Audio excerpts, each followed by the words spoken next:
So I'm Rob, I'm from the UK and have recently relocated to Malaysia.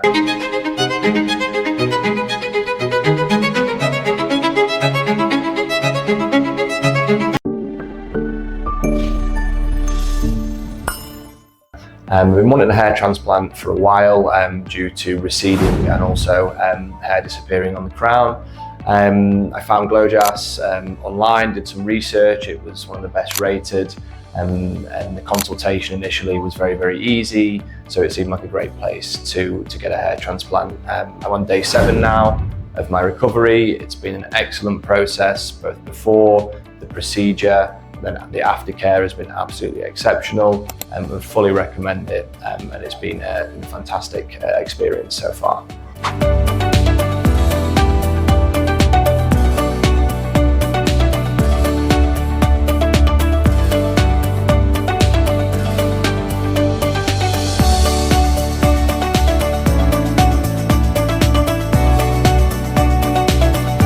So I'm currently on day 7. I can't wait to see the results in the future. They should be around the 6-month mark, so I'll keep coming back to visit and I'm really looking forward to seeing how it turns out.